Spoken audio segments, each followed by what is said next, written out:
Indian air force অর্থাৎ অগ্নিবীর বায়ুতে নিয়োগের জন্য বিজ্ঞপ্তি প্রকাশিত হয়েছে, যা 1/2025 এর নোটিফিকেশন নাম্বার আপনারা অন স্ক্রিনে দেখতে পাচ্ছেন। অগ্নিবীর ইনটেক 1/2025। তো এই 1/2025 সেশনের বা 1/2025 নোটিফিকেশনের আন্ডারে যে রিক্রুটমেন্ট, সেই রিক্রুটমেন্ট শুরু হতে চলেছে এবং তার ফর্ম ফিল আপ আপনারা অনলাইনে রেজিস্ট্রেশন করতে পারবেন 17 জানুয়ারি 2024 থেকে 6 ফেব্রুয়ারি 2024 পর্যন্ত। এবং এক্সামিনেশন যে ডেট সেটি হচ্ছে 17 মার্চ 2024 থেকে শুরু হতে চলেছে। তো কিছু এলিজিবল ক্রাইটেরিয়া রয়েছে যারা ফর্ম ফিল আপ করার জন্য অপেক্ষা করে আছেন। ইন্ডিয়ান এয়ারফোর্স বা ইন্ডিয়ান যে এয়ারফোর্সের অগ্নিবীর বায়ু যে রিক্রুটমেন্ট ক্রাইটেরিয়া, সেই সম্বন্ধে তো অনেকেই জানেন, কিন্তু এখানে যে এলিজিবল ক্রাইটেরিয়া রয়েছে এই পোস্টে অ্যাপ্লাই করার জন্য বা এই এক্সামে বসার জন্য, তার জন্য এলিজিবল ক্রাইটেরিয়া কী রয়েছে সেগুলো আপনাদেরকে অবশ্যই আগে ফলো করতে হবে, তারপরে অনলাইনে অ্যাপ্লিকেশন করতে হবে। ফার্স্ট অনলাইনে অ্যাপ্লিকেশন বা যে সমস্ত ডিটেলসগুলো আপনারা সেখান থেকে পাবেন সেটি হচ্ছে অগ্নিপথবায়ু.cdac.in। তো এখানে দেখতে পাচ্ছেন অন স্ক্রিনে যেটি রয়েছে, এই যে আমি মার্ক করে দিলাম এখানে আপনাদের জন্য। তো এখান থেকে আপনারা গিয়ে সমস্ত ডিটেলস জানতে পারবেন এবং সেখানে গিয়ে রেজিস্ট্রেশন বা অনলাইনে অ্যাপ্লিকেশনটি করতে পারবেন 17 জানুয়ারি থেকে।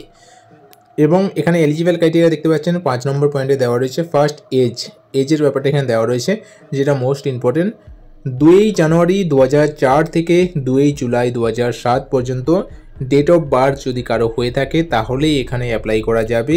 এর মধ্যে ডেট অফ বার্থ হতে হবে 2 জানুয়ারি 2004 থেকে 2 জানুয়ারি 2007 এর মধ্যেই হতে হবে। মানে 3 জানুয়ারি 2004 হলেও চলবে, কিন্তু 1 জানুয়ারি 2004 হলে এখানে অ্যাপ্লাই করা যাবে না। সেরকম 3 জুলাই 2007 হলেও এখানে অ্যাপ্লাই করা যাবে না। এই ক্ষেত্রে ডেট অফ বার্থটি নিজেরা ক্যালকুলেশন করে দেবেন। এবং সাথে হচ্ছে এজের যে লিমিট সেটা হচ্ছে আপার এজের লিমিট হচ্ছে 21 বছর পর্যন্ত। এরপর এখানে রয়েছে যেটা 6 নম্বর পয়েন্টে, সেটা হচ্ছে ম্যারিটাল স্ট্যাটাস। তো সেক্ষেত্রে হচ্ছে মেল ফিমেল ক্যান্ডিডেটদের ক্ষেত্রে অবিবাহিত আনম্যারিড যে ক্যান্ডিডেট তারাই এখানে অ্যাপ্লাই করতে পারবেন, বিবাহিত ক্যান্ডিডেটরা এখানে অ্যাপ্লাই করতে পারবেন না। 7 নম্বরে রয়েছে এডুকেশন কোয়ালিফিকেশান। এখানে হচ্ছে এডুকেশন কোয়ালিফিকেশান নিয়ে অনেকেই কনফিউজ থাকেন, কারণ এডুকেশন কোয়ালিফিকেশানটা এখানে হচ্ছে মোস্ট ইম্পর্টেন্ট। এখানে সায়েন্স সাবজেক্ট একটা রয়েছে, আদার্স দ্যান সায়েন্স সাবজেক্ট একটা রয়েছে। এখানে অ্যাপ্লাই করতে গেলে আর্টসের স্টুডেন্টরাও অ্যাপ্লাই করতে পারবেন এবং সায়েন্সের স্টুডেন্টরাও অ্যাপ্লাই করতে পারবেন। কিন্তু অনেক জায়গাতে অনেকেই ভুল করে থাকেন, যে শুধু ভাবেন যে এয়ারফোর্স মানেই সেখানে সায়েন্স স্টুডেন্টরাই পারবেন, কিন্তু আর্টসেরটা পারবেন না, এমনটা নয়। আর্টসের স্টুডেন্টরাও এখানে অ্যাপ্লাই করতে পারবেন। এডুকেশন এলিজিবল ক্রাইটেরিয়ার মধ্যে রয়েছে, এখানে দেখতে পাবেন ফার্স্ট যেটা সায়েন্স সাবজেক্টের মধ্যে রয়েছে, তার মধ্যে হচ্ছে 3টে এখানে ক্রাইটেরিয়া দেওয়া রয়েছে। একটা হচ্ছে 10 ক্লাস পাস করতে হবে, ম্যাথ, ফিজিক্স এবং ইংলিশ সাবজেক্টে 50% মার্কস থাকতে হবে, এবং ইংলিশ সাবজেক্টে অবশ্যই 50% মার্কস থাকতে হবে। টোটাল যে সাবজেক্ট রয়েছে ম্যাথমেটিক্স, ফিজিক্স অ্যান্ড ইংলিশ, তো এই যে সাবজেক্ট, এই সাবজেক্ট হচ্ছে যেটা মিনিমাম হচ্ছে 50% মার্কস হতে হবে, এটা এ গ্রেড মার্কস। এবং হচ্ছে 50% হচ্ছে ইংলিশ সাবজেক্টও মার্কসটা থাকতে হবে। টোটাল যে সাবজেক্ট আর কি, মানে এইচএসে হচ্ছে যে টোটাল যে মার্কস যেটা হচ্ছে 5টা সাবজেক্ট নিয়ে হয়, সেটা হচ্ছে 50% থাকতে হবে, এবং সাথে হচ্ছে ম্যাথ, ফিজিক্স এবং ইংলিশ সাবজেক্ট নিয়ে পড়তে হবে, এবং ইংলিশ সাবজেক্টে 50% মার্কস পেতে হবে। এটা হচ্ছে ক্লিয়ার ফার্স্ট পয়েন্ট। সেকেন্ড পয়েন্টে রয়েছে যেটা হচ্ছে 3 ইয়ার ডিপ্লোমা কোর্স, যেটা হচ্ছে ইঞ্জিনিয়ারিংয়ের মধ্যে রয়েছে মেকানিক্যাল, ইলেকট্রিশিয়ান, ইলেকট্রনিক্স, তারপরে অটোমোবাইল, কম্পিউটার সায়েন্স, তারপর ইনস্ট্রুমেন্টস অ্যান্ড টেকনোলজি, তারপর ইনফরমেশন টেকনোলজি, এই সমস্ত যে ইঞ্জিনিয়ারিং যে কোর্সগুলো রয়েছে সেটা এখানে ইনক্লুডিং রয়েছে। এবং সেই সমস্ত কোর্সে হচ্ছে টোটাল এগ্রেড মার্কস হচ্ছে 50% পেতে হবে একটা ডিপ্লোমা কোর্সে, তাহলেও এই ক্ষেত্রে অ্যাপ্লাই করা যাবে। যদি ডিপ্লোমা কোর্সে ইংলিশ সাবজেক্ট না থেকে থাকে তো সেক্ষেত্রে হচ্ছে আপনাদের যে এইচএস বা মাধ্যমিক লেভেলের যে এক্সাম আপনারা পাস করে এসে ডিপ্লোমাতে ভর্তি হয়েছেন, সেই মাধ্যমিকে যেন 50% মার্কস থাকে আপনাদের কোর্সে, তাহলে এই ক্ষেত্রে হচ্ছে অ্যাপ্লাই করা যাবে। এটা হচ্ছে সেকেন্ড ক্রাইটেরিয়া। থার্ড ক্রাইটেরিয়া হচ্ছে 2 ইয়ার ভোকেশনাল কোর্স যারা পড়েন, সেক্ষেত্রে হচ্ছে উইথ নন ভোকেশনাল সাবজেক্ট, যেমন হচ্ছে physics and mathematics and education board recognise. তো এখানে রয়েছে যেটা হচ্ছে 2 year vocational course with non vocational subject, যেটা হচ্ছে ফিজিক্স, ম্যাথমেটিক্স, এই সমস্ত সাবজেক্ট যদি কেউ নাও পড়ে থাকেন তো সেই ক্ষেত্রে হচ্ছে তাদের হচ্ছে যে ভোকেশনাল কোর্স, এই ভোকেশনাল কোর্স 2 বছরে হচ্ছে পাস করতে হবে এবং 50% মার্কস পেতে হবে। সাথে হচ্ছে ইংলিশ সাবজেক্ট যদি ভোকেশনালে না থাকে সেটা মাধ্যমিকের ইংলিশ সাবজেক্টে 50% মার্কস পেলেও এখানে হবে। এক্ষেত্রে হচ্ছে ইংলিশ সাবজেক্টে প্রত্যেকটা ক্ষেত্রেই 50% মার্কস পেতে হবে। প্রথমটার ক্ষেত্রে হচ্ছে শুধুমাত্র এইচএসে ইংলিশ সাবজেক্টে 50% মার্কস, সাথে হচ্ছে এ গ্রেড মার্কস হচ্ছে 50% এবং ম্যাথমেটিক্স, ফিজিক্স, ইংলিশ নিয়ে পড়তে হবে। সেকেন্ড ক্রাইটেরিয়া হচ্ছে ডিপ্লোমা থাকতে হবে এবং মাধ্যমিকে 50% মার্কস থাকলেই হবে ইংলিশে। আর থার্ড ক্রাইটেরিয়া হচ্ছে ভোকেশনাল 2 বছরে 50% মার্কস, সাথে হচ্ছে ইংলিশে 50% মার্কস, এটা মাধ্যমিকে থাকলেও চলবে। এটা হচ্ছে সায়েন্স স্টুডেন্টদের জন্য।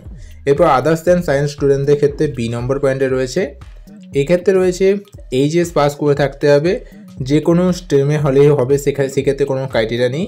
এবং এক্ষেত্রে হচ্ছে 50% মার্কস পেতে হবে টোটাল যে বোর্ডের যে মার্কস সেটা, এবং 50% ইংলিশ সাবজেক্টে মার্কস পেতে হবে, এটা ফার্স্ট ক্রাইটেরিয়া। এক্ষেত্রেও সেকেন্ড ক্রাইটেরিয়া দেওয়া রয়েছে, যেটা 2 ইয়ার ভোকেশনাল যে কোর্স সেটা হচ্ছে 50% মার্কস পেলেই হবে, এবং সাথে হচ্ছে ইংলিশ সাবজেক্টে 50% মার্কস পেতে হবে, সেটা মাধ্যমিকে ইংলিশ সাবজেক্ট থাকলেও সেক্ষেত্রে পাওয়া যাবে। তো এই হচ্ছে দুটো ক্রাইটেরিয়া রয়েছে এখানে, একটা হচ্ছে সায়েন্স সাবজেক্ট, একটা হচ্ছে আদার্স দেন সায়েন্স সাবজেক্ট। ভোকেশনালের ক্ষেত্রে দুটো অপশান রয়েছে, একটা হচ্ছে ভোকেশনাল যদি সায়েন্স সাবজেক্ট থাকে, একটা হচ্ছে নন ভোকেশনাল যেটা হচ্ছে আদার্স দেন সায়েন্স সাবজেক্ট যদি থাকে সেক্ষেত্রে অ্যাপ্লাই করা যাবে। এটা হচ্ছে ক্রাইটেরিয়া। এরপরে এই দুটো ক্রাইটেরিয়া হচ্ছে ফার্স্ট হচ্ছে এজ এবং হচ্ছে এডুকেশনাল কোয়ালিফিকেশান, এবং বাকি অন্যান্য যে ক্রাইটেরিয়াগুলো যেগুলো হচ্ছে আপনারা এখানে লক্ষ্য করতে পারবেন, সেটা হচ্ছে রয়েছে হাইট মেজারমেন্ট যে টেস্ট, সেটাও হচ্ছে অবশ্যই গুরুত্বপূর্ণ।